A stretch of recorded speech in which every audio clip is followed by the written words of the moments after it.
This is Will's Band of the Week for February 19th, 2017.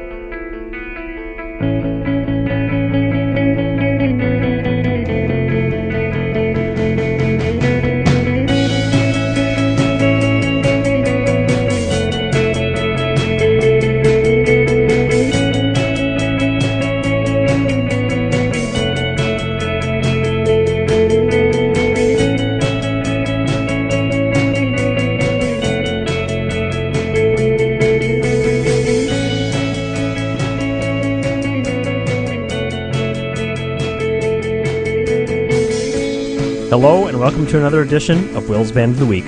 This is Will, and presently I'm joined by Anurag from the Ontario Bureau. Hello, everyone. And people have been waiting for a week. They're like, where's Anurag? Damn it. We missed him last week. Yeah, I just want to apologize for all this confusion with the times and everything. And I wanted on the podcast that, these guys have been working very hard to get me on the podcast, but I keep bailing on them every now and then. So sorry about that. There's been behind the scenes, there's been so much going on. It's just been like, yes. What's great though, we do all the work for the listeners, right? They don't even know all the logistics going on. Exactly. And so, in fact, I've been dealing this. It's all my wife's fault at this point. Yeah, like I explained to you. Yeah, right. She made me cancel all the plans. Sorry, Barrett. I really wanted to discuss all these albums with you and convince you that they are the best albums that we have come up with so far. Last week it was we decided it was a giant evil corporation at fault last week for you not being with us last week. Yes, and now we've gone from evil corporation to now it's your wife's fault. But you're here. Yes, it's never my fault. Yeah, yes, right. You're here, but we were trying to get you and Barrett at the same time, but the logistics wouldn't have it. I'm not sure why Barrett can't be here tonight. I don't know if it's an evil corporation or his wife. It's probably one or the other, though, right? Those are the two things. It's never us. No, I mean, I know. It's never my fault. Come on. Yep. What do we got? Okay, so here's what we're going to do. So we've got a couple things that you are kind of the resident expert on that we're going to talk about on this segment. And then I'm going to try to get Barrett, and he better not bail out on me, but if he does, then the rest of it will just be me. But we're gonna try to get Barrett on. I'm going to try to get him. I think I will. So in the meantime, before we get to the to your picks for this week, let's do one of these.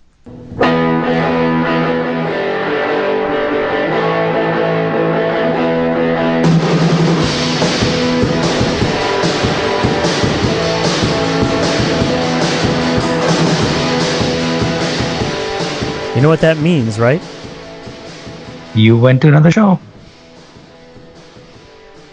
I thought maybe we'd fool the people into thinking that some rockin' band came to Kitchener, Ontario. They never do. Or that you went for like an overnight Toronto trip. Taylor Swift was the last one. Exactly. Wait, did you go or did you get steak? That was supposed to happen. I remember that. Yes. Yeah. Did you get steak? It happened. Yeah. We went to this place. Oh God, I can't remember the name of it. It's a very popular restaurant. So I had steak and we were enjoying whiskey. And then suddenly the guy I was with, it was a bromance that we had on. The guy I was with got a call that his grandmom has suddenly fallen sick and he had to leave right away. So we got an evening shot. But yeah. What now? So did you have to go back? Did you go back with him? No. We were staying over at a hotel in Toronto downtown. I thought maybe you it was right opposite the concert hall. Right by. So. Okay. I was thinking that maybe that you just stayed at the restaurant and had another steak and some more whiskey. I actually ended up, I remember having some pork. I think I had pork chops. Okay. Because I love pork. Yeah, so. Well, I would personally take steak and whiskey probably over Taylor Swift. Although I don't really have I don't really have a negative feeling about Taylor Swift. There are a lot of the pop stars that I kind of am kind of negative on, but I don't think you can really I can't really feel a negativity about her, right? She seems like she's kind of it's more the venue. It's that Rogers Center which hosts about 50,000-60,000 people. Yeah, that's Arena Rock if there ever was. Yeah. And I don't like those big concerts. The last one I went to was the Black Keys, I remember, and I was miserable the whole time. So yeah, you end up watching it on the screen, right? Exactly. Yeah. What's the point? That's not cool. Okay, yeah, so I do have a live report. We went to see Cloud Nothings last week. So I think we talked last week about how, it was interesting because we talked about Cloud Nothings and Japan Droids, and both of them were just about to come to Madison. So we're on the cutting edge here. So I did go to see Cloud Nothings, and, I think there was a factor that I was coming on with a really bad cold, and if it were just me and I didn't have an incentive, I just would have stayed home. But my son Reese loves Cloud Nothings. I'm like, yep, we'll go. Let's go. We're doing it. And then you gotta go. You gotta sacrifice. And, yes. There's a funny thing that I have this thing where not every time, but I would say that like 75% of the shows I go to, I run into this guy named Bart. So I'm going to tell you guys about Bart. He's like, I walk in and Bart is always there. He was a soccer dad with me. His daughter was on the soccer team that two of my kids were on when they were like in third grade or, first, second, third grade. And turns out, he's a big music fan. And so I always run into him, and it's just funny because I walked in, hey, well, there's Bart. Hey, how you doing? Is he a fan of the podcast or no? I don't think he listens to the podcast. I'm not even sure if I've told him about it. So to tell you a little bit about Bart, when we were soccer dads and our kids were in like first, second grade, he's the guy who introduced me to the band Built to Spill. He's like, oh, they're awesome. And he made me a CD that was a compilation of Built to Spill. So that's kind of cool, right? Okay. And I see him all the time, so it's just kind of fun to run into Bart. And, Cloud Nothings. Part of it was that I had a cold, and I just kind of, oh, man. I think I really liked about half of it, and then I think they kind of got to the point where I was getting kind of worn down by the whole thing. And I think part of it is they really don't change it up at all. It just starts rocking, and it keeps on rocking. So, that can be like a good and a bad thing, right? And the state of my cold and the state of that started to wear me down just a little. So I'm going to give it kind of a positive, but not like a great ringing endorsement. The other thing is, maybe this is an indie rock thing, but it seemed like they are so averse to any kind of self-promotion. It's almost like they don't even want people to know like who they are. It was like the only in-between song banter was like between like the third and fourth song, the guy, Dylan Baldy, says, hey, thanks everybody for coming out. That's really great. Cool. And people clapped. and then there was nothing. Like they don't want to. Maybe he's just not comfortable, in front of people. I think he might be. Yeah. He did wear a sweater, so Chris would appreciate that because he had the story about him wearing a sweater. What's with the sweater? Is there a background to the story? I'm not aware of it. Well, the background was Chris talking about them playing at the Pitchfork Festival, and it was like 85 or 90 degrees, and he's wearing this big thick sweater. Yeah, so I think he's got a thing. He likes sweaters. So, but they're a cool band, and people should probably go see them. I'm going to say that much. I'm not really a big fan. I mean, I the last two albums, in fact, this one too, I thought was okay. Like you said, it was just sounded the same. There was no really variations that I could kind of latch on to. So that's me. And then Japan Droids, I'd just gotten in from out of town this past Monday, and Barrett said, Japan Droids, should we go? And I'm like, I'm not sure.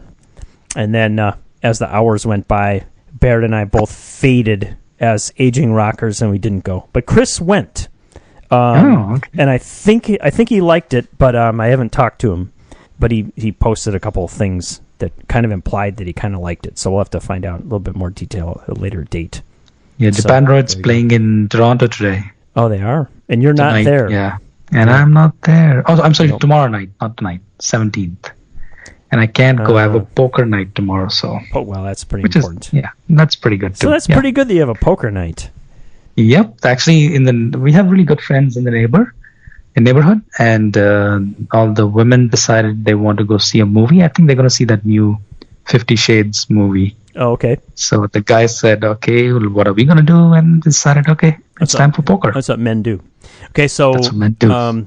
Do you have beer or whiskey or cigars? We're mostly beer drinkers. One of us is a whiskey drinker, but if I have one or two whiskeys, then I just fall down. So I stick to beer. Yeah, all right. Yep.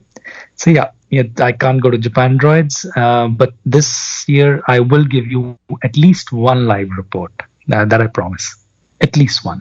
Do you have tickets for something? No. This is just a general. Wing it. A general thing. Okay, you're committing to at least one live report. I will one day I will quote unquote work late from office, and then I'm just going to stay back in Toronto because I do go once every week, and I'm just going to stay back on one of the days. If there's a good band playing, I'm going to definitely go see them. It's a good plan. Yes. I might be making a trip up to Ontario in April. I'll have to let you know. Oh, cool. I've got another kid. Excellent. I've got another kid interested in going to school up there, so we'll see what happens. That's all yet to be seen. You should let me know. We'll plan something. Maybe you can stop on Kitchener because I know you do take the 401, right? That's likely what would happen. Yeah. Okay. I'll fill you in if and when this materializes. So awesome. Okay.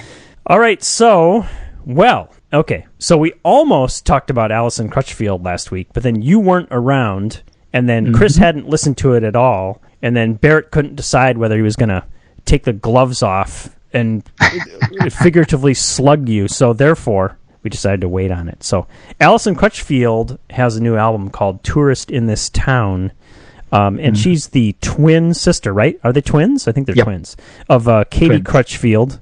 And Katie Crutchfield, she operates under the moniker Waxahachie. And you were a big fan of that, so I'm like, all right, you're probably going to like her sister's album too.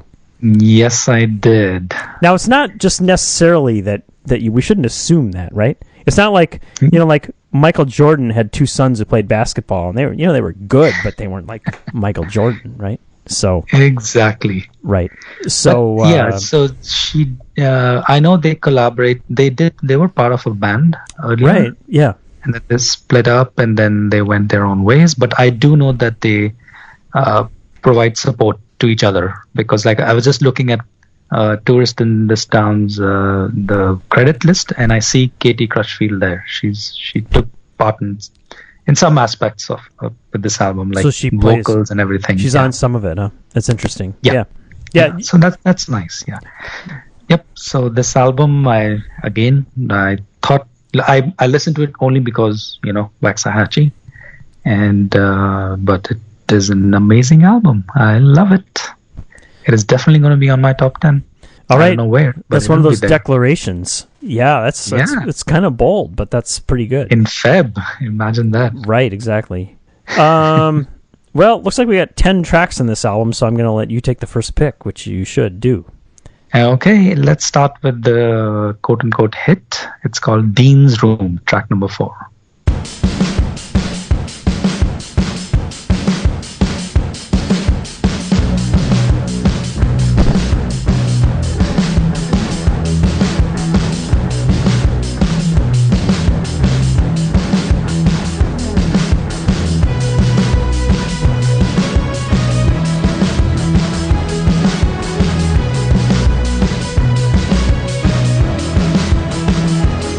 I get on the mattress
Allison Crutchfield. Yep. She's from I do really like the drums on that one. Yeah, they're kind of pounding. Yeah. She's from Alabama. She's called an Alabama native by her record label, Merge Records. Does that mean she still lives in Alabama, or that she just is originally from Alabama? I have no clue. Not sure. I also determined through music journalism that she's going to be in Toronto on April 5th at the Silver Dollar. Yes, so I am tracking this event on my calendar, so hopefully I can go. We'll see. Not coming closer than Chicago to here. She's playing at Shuba's in Chicago. Do you know there are a couple of these classic Chicago venues that I've never been to? Shuba's and the Empty Bottle are the two like that I have not been to that like all these indie rockers always play at. Okay, we plan to go to Chicago in the summer, so I'll definitely ask you like which venues I should track and which venues I could go to. How many nights are you going to be there? Do you know? If we go, it'll probably be at least 3 nights. So over maybe the weekend. If there's one night we could maybe like meet down there. That'd be cool. Oh yeah. Oh, that would be amazing. I mean, we're not that far away. So if you have your dates and if you if you're busy, that's fine. But if you have one night, we could maybe meet up. Because we're 3 hours, basically to downtown. Oh, okay. That's not that bad. But like you probably understand by now, it's my wife who calls the shots. So right. I'll definitely try and get at least one evening free. Yeah, but I mean, just think if you told your wife that there's a chance to hang out with the guys from Will's Band of the Week. I mean, God, she'd be like, "Oh my God, are you sure? Would they really want to talk to us?" Right? That's probably how she'd react, right? Well, the true fact is that whenever I say this, she just rolls her eyes. So you know what I actually think, though? I think that your wife would really have fun hanging out with my wife and Barrett's wife. Oh, that's so they could do a thing, and then we could go get steak and whiskey, right? What do you think? Excellent idea. I'm just throwing that out there. Just throwing it out there, just like keep it in mind. Okay. So as my plans firm up, I will get in touch with you. Good. Okay, I'm going to make a pick, and I'm going to make a non-traditional pick for me. Okay, because I am the guy who always says you have to have like a full band, right? You got to have guitar, bass, drums. You just have to. But I'm going to make an exception because there's a song without bass and drums, but it's just a really great song. So I think probably my favorite on the album is track 3 called Charlie.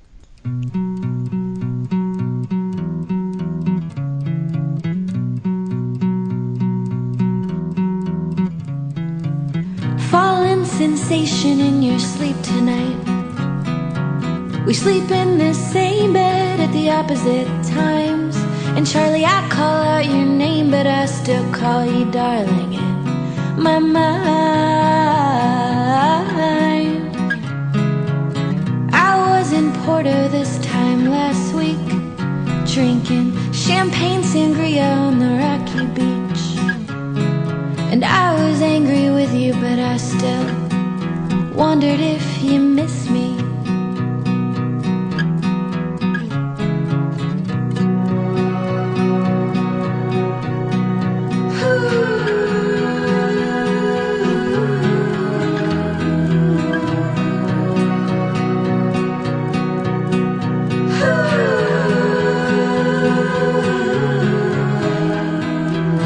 Charlie, you were always getting it wrong.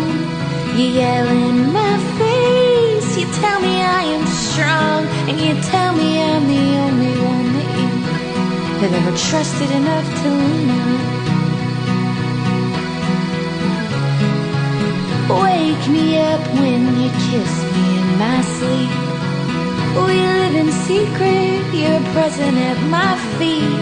Then you bite me on my neck like I was something you could eat. You bite me 'cause you like the way I feel in your teeth.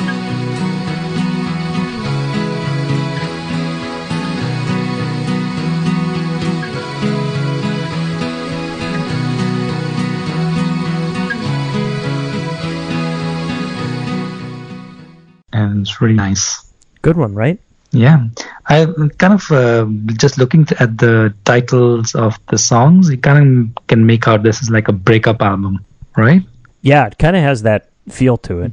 Yeah. Yeah, because the song that I really like that I would have liked you to play, but it's such a short song that I think it's pointless. The song called "The Marriage." Yeah. Yeah, it's 55 seconds long. It's a really good song, but yeah, we'll skip that. That's too short. Yeah. All right. Well, pick another one then. Oh, okay. We're doing the full thing. I thought you wanted to cut this thing a little short, so because you're gonna get Barrett, and on Saturday or Sunday. Oh, we could keep on rocking. You don't have to cut it that Okay. short. Yeah. It's a free-form podcast. Yeah. Yeah, exactly. All right, then let's play the number 2 song. That's a really beautiful song too. I Don't Ever Want to Leave California.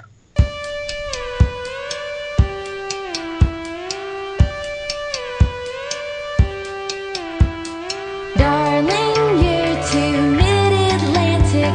The bright red doors, you're firmly planted in the archway of your make-believe world. We're pretty far away from Philadelphia.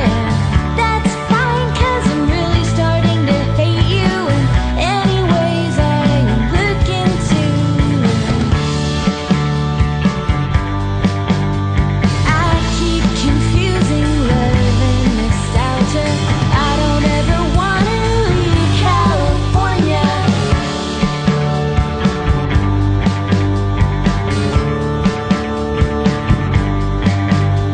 Yes, I heard y'all got back together. The empties act as headstones, a grim reminder.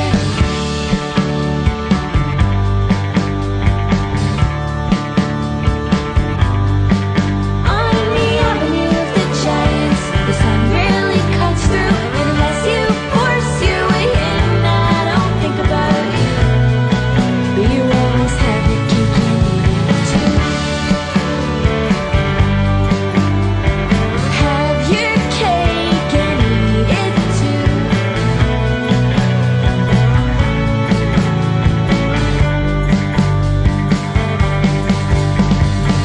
I aspire to live in the present, but I look up from the lows and I calculate the rent. You stay angry, you tread water, 'cause you are only grown in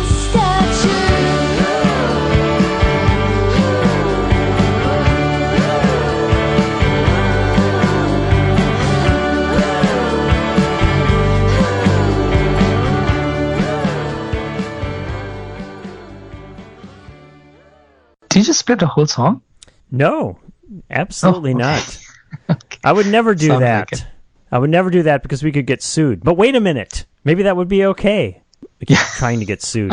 No, it wasn't the whole song. Any press is good press. Haven't you learned that from Donald Trump? Yeah, that's what we're trying to learn. We're trying to learn from Donald Trump. Yeah. So let's see. There's no, how can we ever come up with enough scandals though? I mean, there just aren't enough. Yeah. There's like 10 a week from Donald Trump. We only record once a week. I don't know. We could just everything we could say could be a lie, right? Yeah. But that problem is nobody would care, so it wouldn't matter. All right. Yeah. That's true. Yeah, whatever. Anyway, the album, yeah, it's really good. It's sweet. It's soft, and it can be rocking, and it's got that a lot of synth on it. Yeah, I just kind of realized that right now. She must have a synth player in her live band, right? I would think this sounds like a lineup of guitar, bass, synth, drums, 4 people, and she plays guitar, right? I'm assuming. I think so. I mean, I just looked up the credit. It says produced by Allison Crutchfield and Jeff Ziegler. That name sounds familiar. Anyway, okay, yeah. I don't know. So she must like synths. She's the producer. Producers always have to be the synth person, right? Yeah. Why are there so I many? would give this about 8 out of 10. The whole album. I really like it. Great. How many albums do you see being reviewed where they're like it's like a Swedish producer or something and it's a synth thing? It's like I just can't get that interested in that sort of category.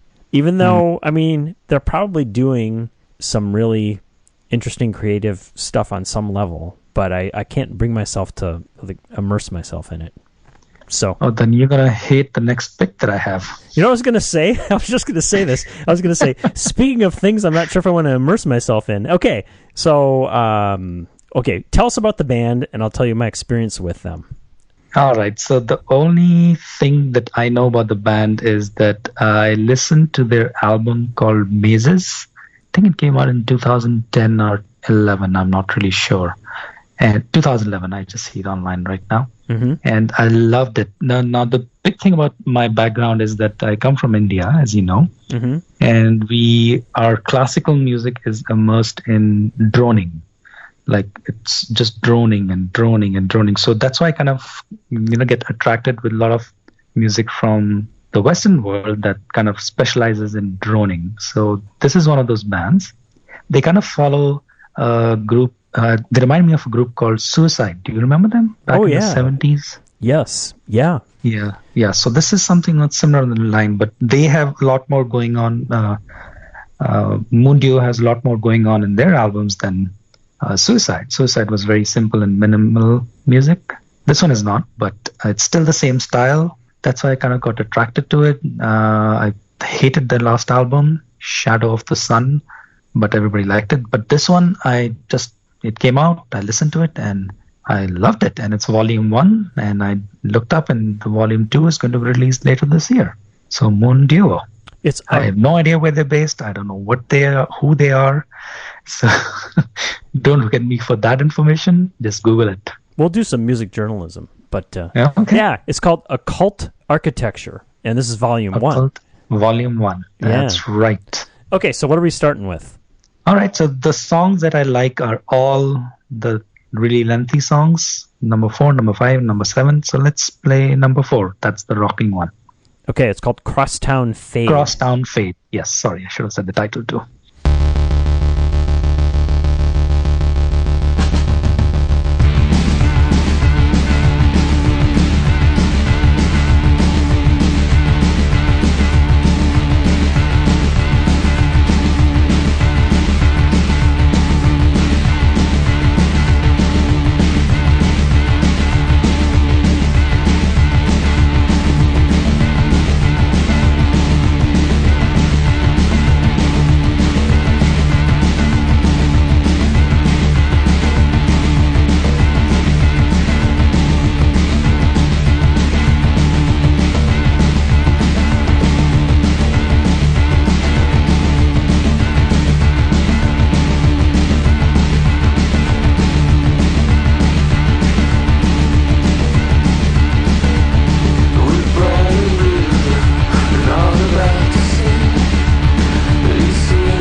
That's Moon Duo. See what I mean about repetition? The droning? Okay, so they then... just go on and on. So what you're saying is that in India, the popular music has like... No, not the popular music. The classical music. The ones, like over here, Western classical would be, the Mozarts and the Beethovens. Sure. So over there, there are a lot of houses, so to speak. Mm-hmm. And they have their own style that has been going on for the last, hundreds of years.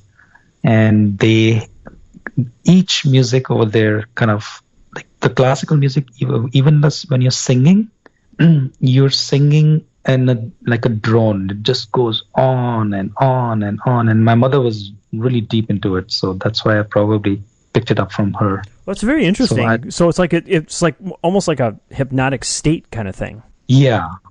Like those concerts, they would start at like 6, 7 in the evening, go on till 3, 4 in the morning. Those are like who are deep into it. So yeah. Oh man. Wow. Yeah, but those are very, very small scale, hardcore.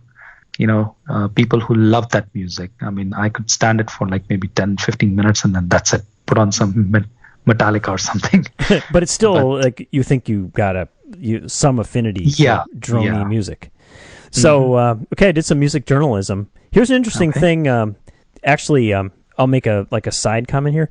I think that some of the better journalism, if you are in the U.S. and you want to read about Donald Trump, the media here, it's just like kind of a sickness, the relationship that the media has with Trump, where he's trying to just poison the media by saying they're all dishonest or whatever, and they're far more honest than he is, but they hate him so much, obviously, that you can understand why they're just trying to dredge up stuff on him, and it's just like it's kind of hard to read sometimes. So I think the British press sometimes does a better job. So I like reading. I actually like sometimes I read Al Jazeera, or I'll read The Guardian. And some of the I probably should read some Canadian press, but it's like you get a better perspective sometimes. So there's just a little tie-in here. So I was looking at the Guardian review of the Moon Duo album, and so there's a picture of them here,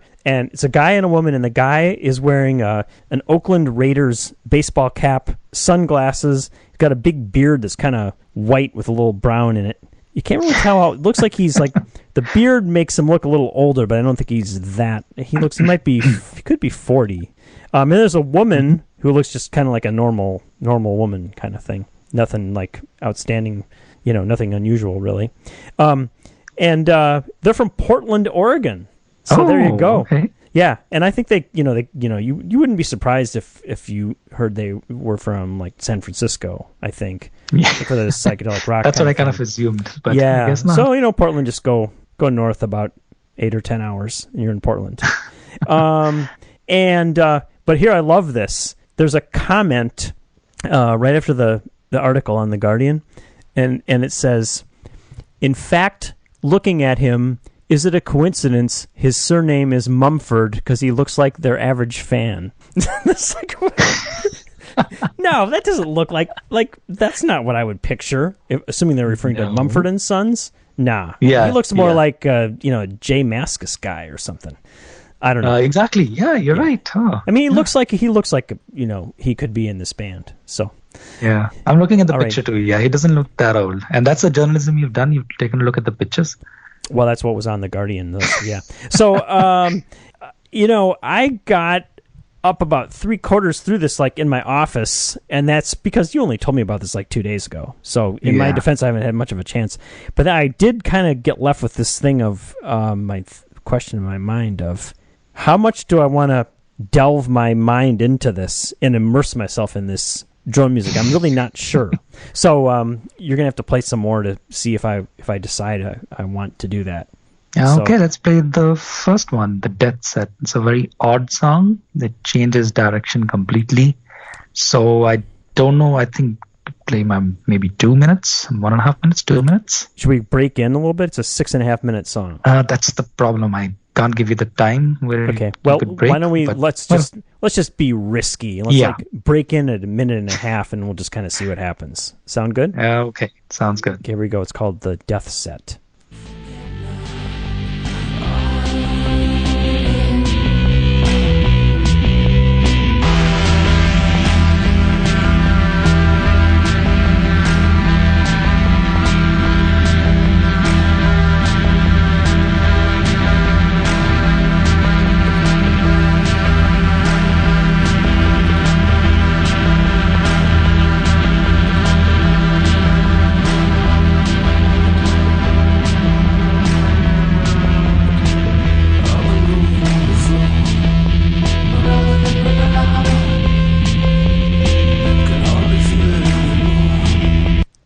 that's the wrong song again.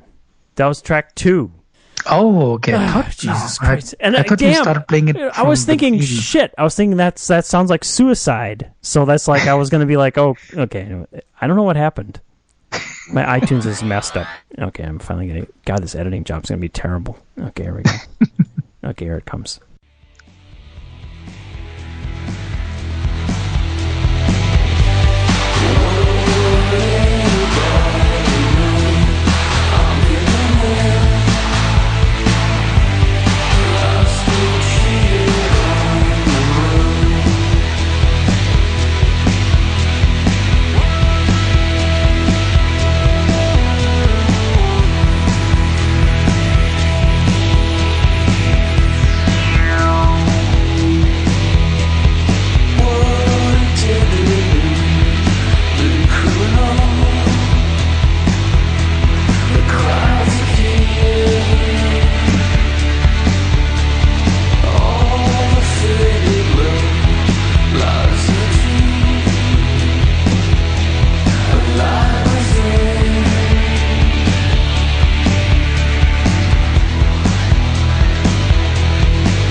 Yeah, I love it. It's not as good as their previous stuff, but it's still pretty good. And I'm a big fan of Suicide, so this is right up my alley. Yeah, we were trying to queue up that track, and we accidentally queued up another one, and I thought, at that point, I thought, okay, I totally get the Suicide thing now. Yeah. I would have been interested to hear what Barrett thought about this if he listened to it. So if we get him on, I'll ask him. Yeah, okay, so, yeah. All right, we got to play another track, and you're on. So what's it going to be? Let's play number 5, Cult of Moloch. I don't know how to pronounce that, but we'll go with that.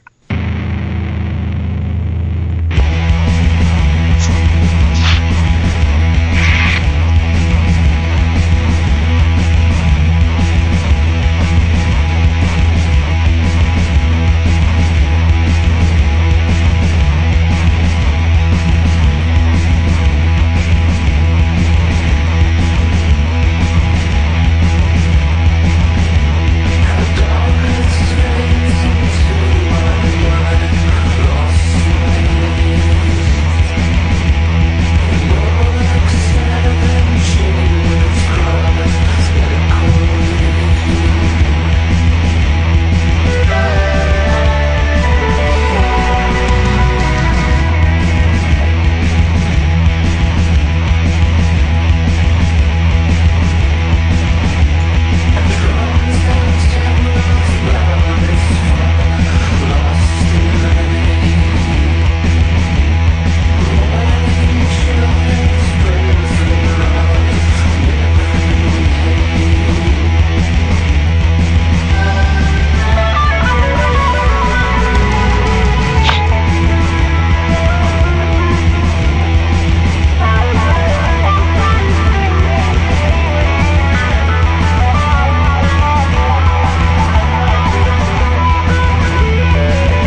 Okay, that's a wall of sound. It is. Yeah, they had that sort of like Black Sabbath guitars going, and then they layered that psychedelic guitar over it, and it was kind of a pretty effective wall of sound, I think. Yeah, I liked it. Yeah. Yeah, so they're coming to Toronto too, so I'm sure you'll be taking that in. That'll be I just looked up. They're coming in on a Sunday, and there's no way I'm gonna drive 2 hours and then drive back 2 hours. April 23rd at the Horseshoe. Have you ever been to Horseshoe Tavern? Oh, I love it. It's really good. I've walked past the Horseshoe, but Yeah, it's pretty crappy inside, but the 2 or 3 concerts that I've been to in there, they've always been a lot of fun. yes, it's a rock and roll bar kind of place, right? Yeah, it is. We were walking by there when somebody was loading in. It was God, who's that guy? Who's that guy who like he calls himself E, the letter E, but he's got Eels, right? Yeah. The band is called Eels. Yeah, they were playing. Eels. Yeah. I think they were loading in when we walked by. I just wanted to like make a indie rock cred thing that I witnessed that. Is that good? Yes, that was pretty good. Yeah. Eels. Yeah, his van was like outside the Horseshoe when we walked by. It was probably like 2 or 3 years ago. But did you see the guy, Eels, or no? The Eels guy? No.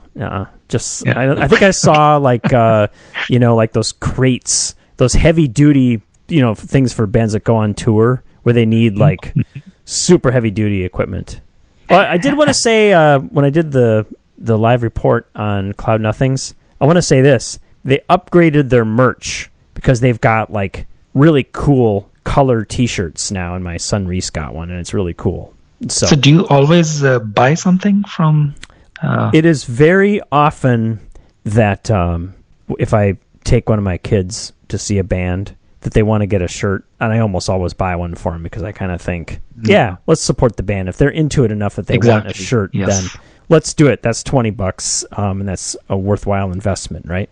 Absolutely. Yeah. I totally agree with that. And my wife's a fan of shirts, too. So I'm like, I buy the least number of shirts, but every once in a while I buy a shirt. But you think about like a guy in his 50s wearing a rock and roll shirt, it's kind of like, unless you have an aging rocker, like I have a Guided by Voices shirt that I've gotten actually compliments on, because it's kind of like it fits, because like Bob Pollard is even older than me, so it's kind of like okay for me to have that shirt, right? But if I wear a shirt, like if I wore like a Surfer Blood shirt, that would be like just...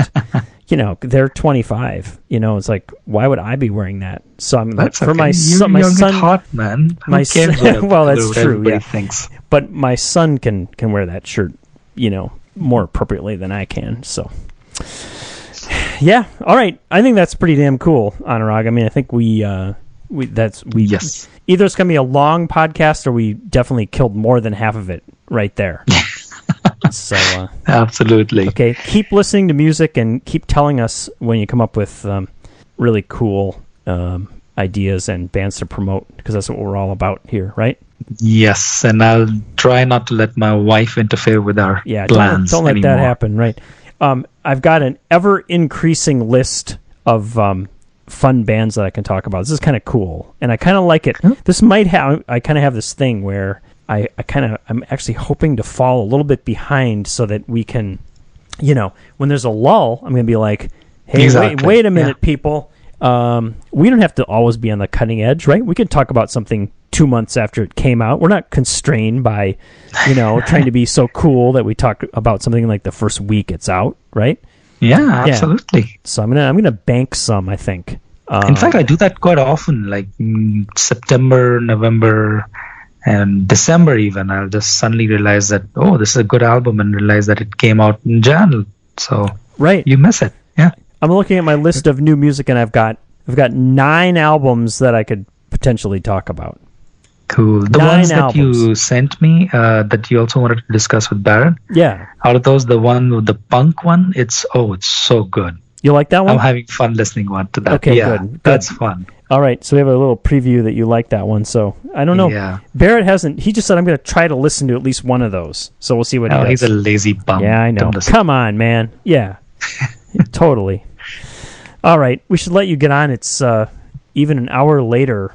It's 10:30 over here. Yeah, and only 9:30 here. So let's see, where would it be? Let's do a little world time. Yeah, thing. actually, I wanted to ask you. You've got a good following now. So, are you planning to get more people as your correspondents? Oh, I don't know. We got that big stack of applications. We've talked about that. So, yeah, I don't know. Yeah, that'll be fun. Yeah, Part of just the to listen to issue- a different view. Yeah. Part of the issue is just time. Like, do we have time to get Everything falls on organized you. enough? Yeah. We have enough, time commitment just trying to get you to organize things around your wife, And here we have we got this woman in where is she? Shanghai, and then we've got David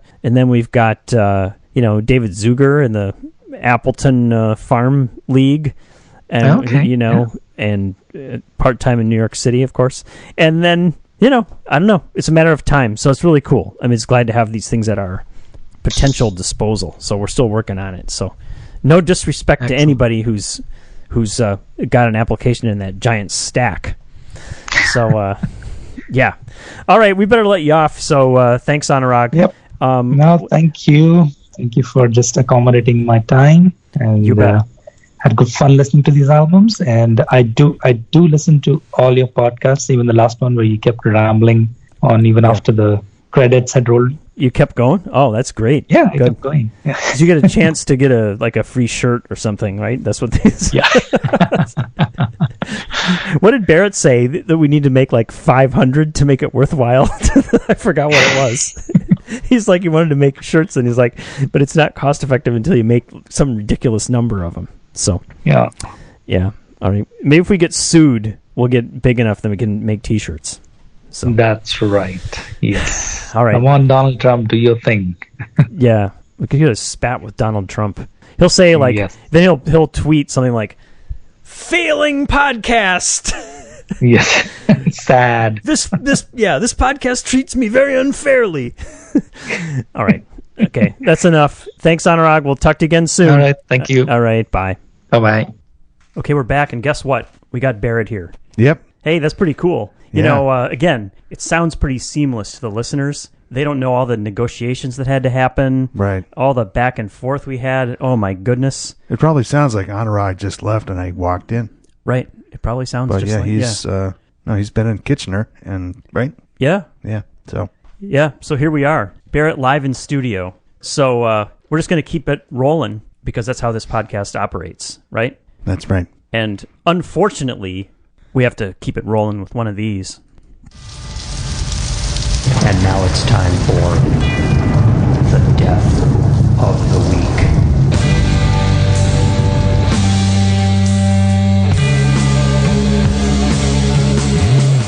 Clyde Stubblefield.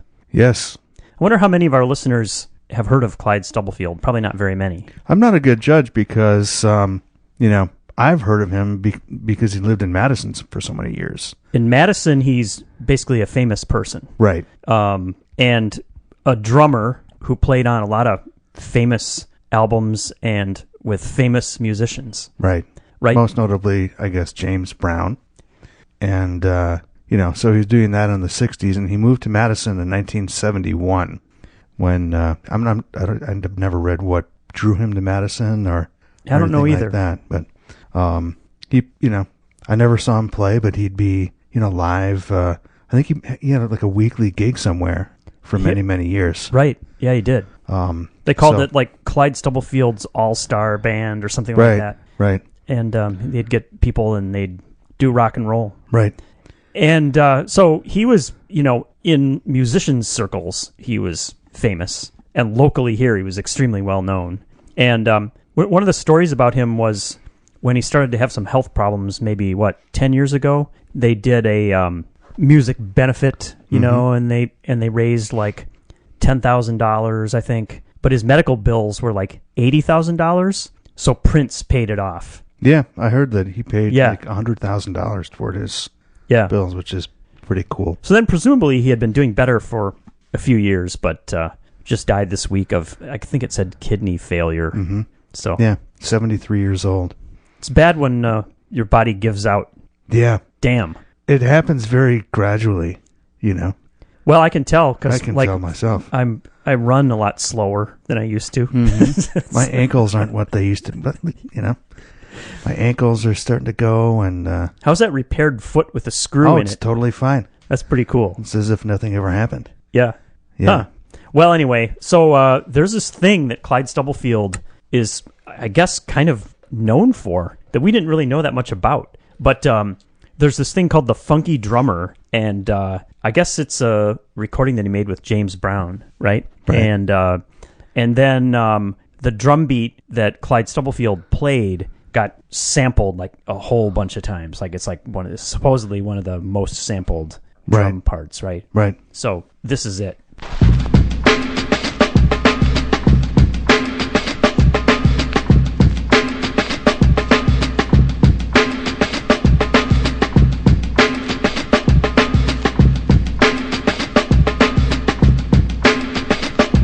Ain't a funky. Ain't a funky. Ain't a funky. Ain't a funky. God. God. God. So we did insufficient music journalism. So I don't know the year of that. I don't either. I grabbed it from a YouTube video from 2009, but I doubt it's from 2009. No. Yeah, probably like, 1965 or something. Yeah, could be. So anyway, Clyde Stubblefield, huge contributor to the Madison music scene. Yeah, and in fact, in the Isthmus, I don't know if you saw it this week, they had a young drummer on the cover, and, kind of the headline and deck were something to the effect of, like, here's the next generation that's learning under Clyde Stubblefield's tutelage. And I saw that, and then later that day, I saw that he had died. So, I don't know. Kind of weird. Yeah. So. All right. Well, enough Gone, of that. but not forgotten. Right. So we've got more rock and roll to talk about. So let's keep on rocking. And, we got this band called Priests. They're from D.C., Washington, D.C. Why aren't there more bands that we hear about from Washington, D.C.? Is it because everybody just moves to Brooklyn? I don't know. That's a good question. Because it seems like, in general, like they've got a good music scene. Yeah, it's all kind of in the past, like they're Minor Threat and stuff like that, D.C. bands. The bands that you associate them kind with. Of American hardcore. The D.C. hardcore. Scene. Yeah. Straight edge. But, yeah, I don't know. I mean, you would think that a lot of the big cities would be producing more bands. Why aren't there more from, you name it, Dallas? Have we ever talked about a band from Dallas or from Houston? Houston's like the fourth largest city in the country. Yeah. I don't know. Well, anyway, Priests from Washington, D.C., and they've got an album called Nothing Feels Natural. Kind of got hyped. I think they had an EP like a year or two ago. People were pretty excited about this album. And so let's play some of it, and then we'll go from there. But you and I had the same first pick, so maybe we should play that one first. Sure. Track 4, which is called Lelia 20.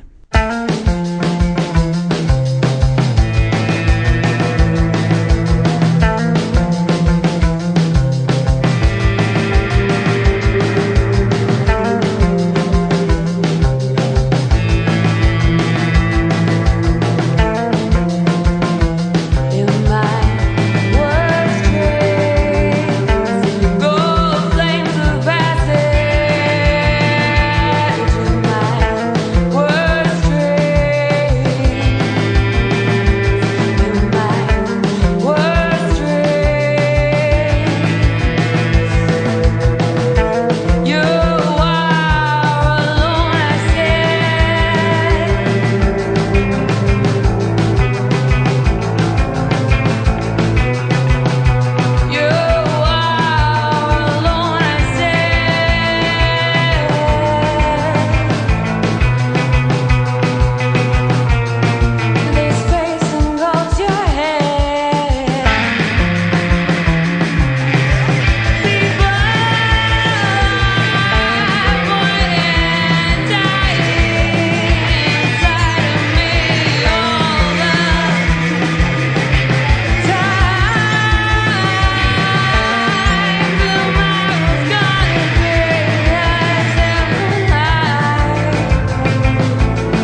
That's Priests.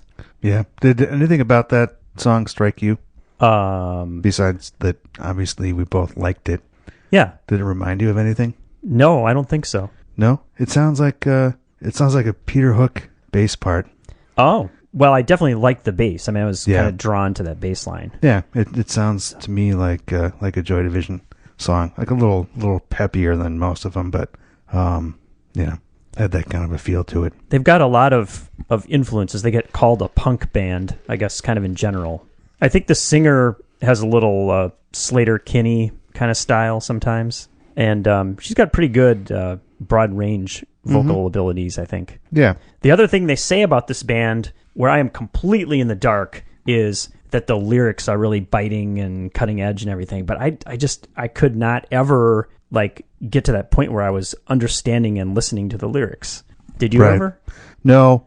With something like that, there has to be, I need to have read that the lyrics are fantastic or heard a little snippet that sounded worth, going into further. But most things I just listen to and I just kind of assume that there's not much to the lyrics except just sort of putting words in around the instruments.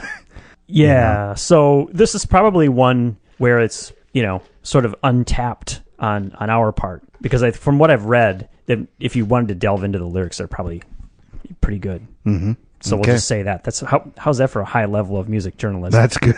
Yeah. All right.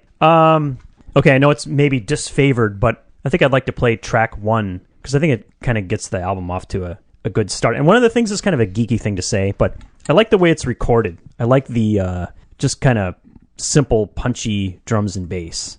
Mm-hmm. And this song is a good example of it. It's called Appropriate.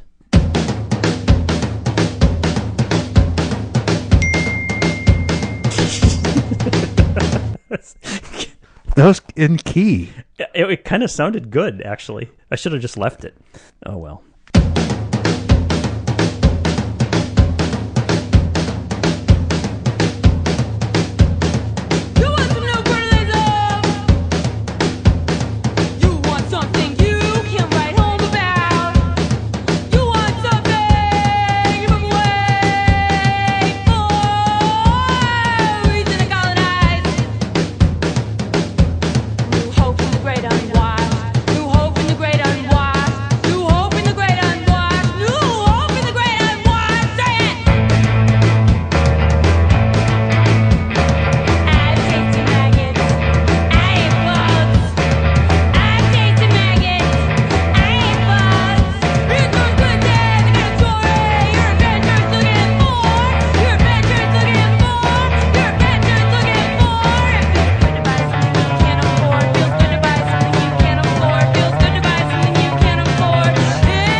Well, there's those lyrics on display about eating bugs, buying things you can't afford, and how that feels good. So there you go. You were right.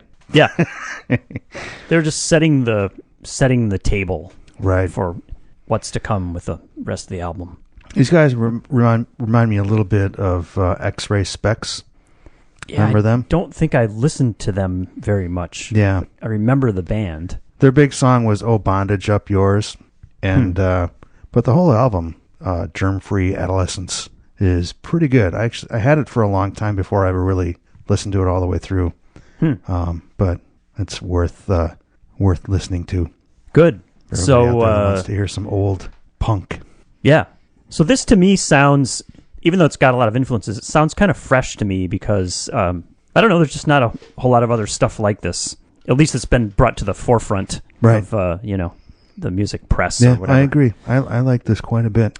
It's called Nothing Feels Natural. The band is Priests from Washington, D.C. So let's play one more. Do you have a preferred pick? Well, now you're kind of testing my familiarity with it, which isn't strong. So, well, why don't we play the one that is kind of the one that gets cited a lot? And I think it's a pretty consistent album, so it's not like I'm having to like search hard to find a good track. Most of it's really pretty solid, I think. But this one that I'll play is called Pink White House.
Priests. Yep, that's good stuff. Pretty good. Yeah, I like it. Two more things. Anurag says he likes it. So Okay. that's cool, right? And here's the other trivia item. Did you know they also just played in Madison? Where'd they play? And we didn't go? Well, I didn't go for a really good reason. I was in Boston. That's a good reason. Yeah, it was a week ago Friday at the Memorial Union on that 1 foot high stage. Really? Oh Yeah. my gosh! Because Yeah. we were there. You're like a few nights before, I think. Maybe A even few- the night before. Yeah, I can't remember what night of the week it was that you went to see. we went and saw Cherry Glazer, and then we Yeah. went. We were actually there again on Friday night to see a band. And I can't remember what the guy's name. It was very unremarkable. In fact, he came and he just had like basically a recording of a rock band with bass, drums, everything. Yeah. He's up there just playing guitar and singing. And it's like, yeah. are you even playing the guitar? Or is this, it was just like a karaoke thing. So Huh. we left right away. But Well, unfortunately, you missed Priests. yeah, They'd be better at like the Frequency or something, though, right? Like in a rock and roll bar, I think. yeah, I really like seeing bands at the Union though. Well, you were talking about That's- how you can like go behind the band and see them from the back, which is kind Right. of cool. That's cool. So I am curious to go there since they remodeled it. So I haven't been there Yeah. yet. So Where else can you see a band and sit in some nice, comfortable chairs by a fireplace? that's true. That's what true. we did on With the Friday. Very, very Great, nice. great beer selection. Great beer selection. Yeah. Yeah. Next Sunday, a week from today, Level Up is playing there. Okay, I think I saw that. Yeah. There might even be somebody else playing with them who is good. Trophy Dad, one of Okay. your favorite local bands, is playing there. Yeah. And then there's somebody in between. Well, I might be interested in going to that. Cool. Good. Yeah.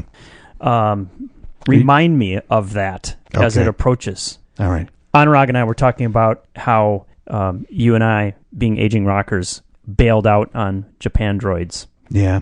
It was on And, a Monday night, right? It was, yeah. That's yeah. tough.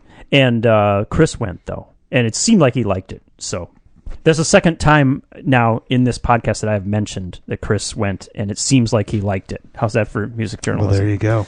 Yeah. I don't know how we could find out whether or not he did. I don't know. He's probably not going to tell us. No. So he tells the internet world by putting things on Twitter. Right. So, yeah. Okay. Let's talk about Fred Thomas, because I've had this on my list, and I saw Fred Thomas play. He opened for Proto Martyr. So when would that have been? In November, I think. And do you have any familiarity with Fred Thomas? No. He's got a kind of simple name, right? It's just a guy named Fred Thomas, right? Okay, he's from Michigan, and he, for a long time, was the leader of the indie rock veteran band called Saturday Looks Good to Me. Do you remember that name? I remember that name. Yeah, and they put out all kinds of stuff, and a lot of it really good. And recently, he has moved to Montreal. And I don't know if it was for indie rock stardom or apparently it was accompanied by getting married. So, but anyway, he moved to Montreal, and he recorded this album. You're going to be so impressed. I'm doing my music journalism on this thing. He recorded this album in Athens, Georgia, with a producer down there. Wow. So that's kind of cool, right? Pretty neat. Yeah. So we're going to play some of this album. The album is called Changer, and I'll have some more comments, but let's play track 2, Reactionary.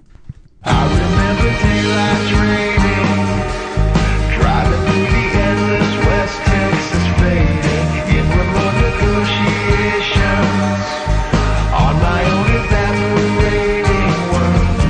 Panic was a place I stayed in, I dug my nails into my face out of raw frustration, too used to my own displacement, the exhaustion and the way you said my name. And I watched the sun come up, talking on the front porch in those hushed and toxic breaths, while inside the brand new lovers, soft as strangers gently slept. Maybe when you're finally famous, you can pay someone to do your communicating, and they can translate it. I couldn't comprehend the words. No, nothing that you said made sense, but I didn't actually mind. There's something entertaining when you're dealing with reactionary types. In every picture you just look so sad, but I guess that was what you liked. Oh, I could never understand why you wanted that imaginary life.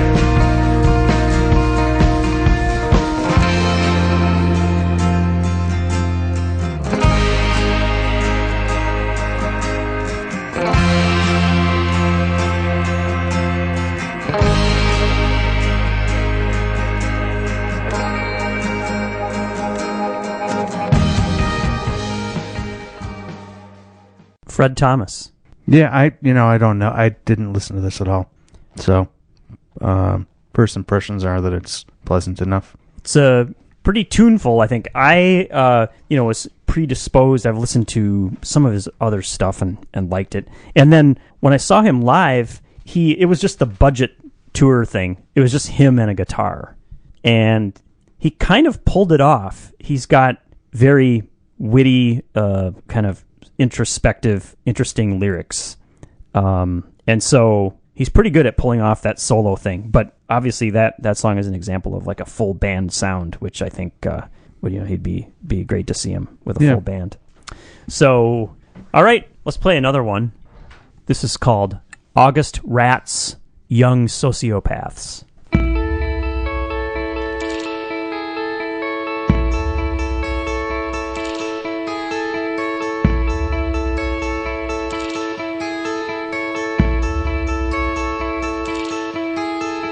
A memory swarm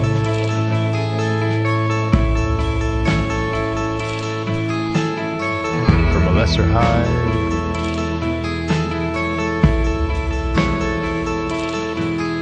Leaves you crying in the bathroom at a party, while the unholy Midwest drunk drivers lace up the highways like always.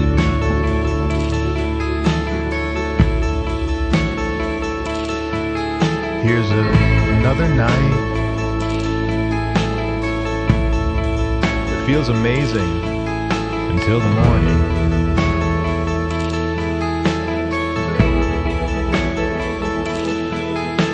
The summer boys smile at everybody,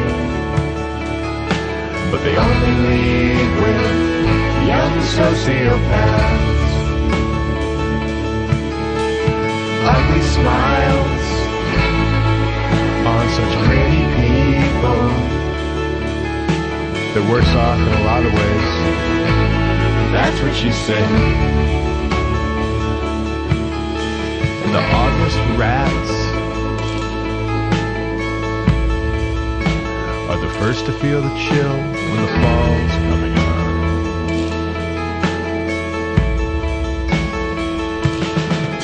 They say, fuck man, can't something be kinda good before it's kinda gone?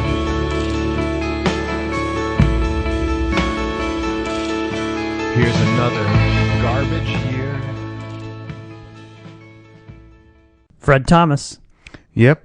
That reminds me a little bit of the guy who called his project Casio Tone for the Painfully Alone. Do you ever listen to that? I just remember hearing It's about kind the of name, but I don't think I ever listened to it. melancholy, sad, Yeah. just a little bit self-loathing, but I always thought that was good, and that's what that song reminded me of. This album has a lot of variety on it. There's a couple of tracks that are like electronic interludes where he's messing around with synthesizers, and there are some where he sort of half talks and half sings, and overall it's just really good. Fred Thomas. He's got it's an ordinary name, but it's also kind of memorable because people aren't typically named Fred anymore. That's true. You know? I know one guy named Fred. Yeah, I don't know any Freds at all. And he's a little younger than me. He's probably 40 or so. Yeah. Yeah. Is he German? You know what? Friedrich? You know what? This is interesting. He's actually Swedish. Okay. Yeah.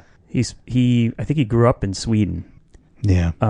So it might be like Frederick, with a C and not a K or something like that. I'm not sure. Yeah. But it goes by Fred. Yeah. Okay, there's your Fred trivia. All right. Let's play one more track, the last song on the Fred Thomas album. It's called Mall Walkers.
at that kiosk in the middle of the mall.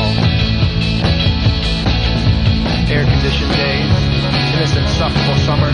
The night you watch your friends dance around feeling weird about fucking each other, and you wonder, do I even need to be here? And why does this hurt? Find a more consistent community with those early morning mall walkers and these more hushed tall talkers. Yep, that's Fred Thomas. Yeah. He's got a little Craig Finn thing going on there with the, just kind of talking, but there's also a little bit of, tunefulness and cadence in the way he's saying it. Right. So. Yeah. So. Or D. Boone. I'm giving my endorsement to Fred Thomas, so people should check it out. The new album is called Changer. So I'm looking at the time here, and I'm looking at all the content that we've provided. I'm thinking we have blown $0 worth just out of the water. It's getting completely. Right.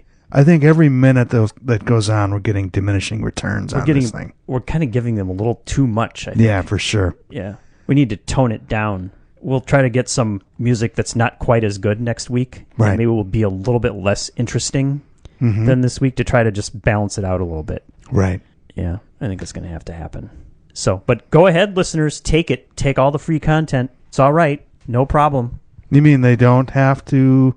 Well, you can't unlisten to it, but you could, if you felt guilty, send money, I suppose. Yeah, they could do that. But we don't need that. We don't do this for the money. No. We're here. Nicholas does. Right, yeah. He keeps sending us invoices, and, well... Yeah, but they're all in Australian dollars, so we have no idea what they mean. Yeah, we can't pay that. Yeah. Not that we would anyway. Forget but that. That's a good excuse not to pay it. Yeah. Can't figure out what it means. Right. We don't know how much he's asking for. I mean, it could be like $10 or $1,000. We can't tell. Exactly. Is it like pesos or like 20 pesos is like not much? I don't know. Aren't Italian lira like... There's going to be like 10,000 of them to make a U.S. dollar or something. Is it? Yeah, I don't know. There's a whole bunch of zeros on there. They don't have those anymore, They just though. lop off the zeros because they probably do euros now. Yeah. Yeah. Or like, yeah.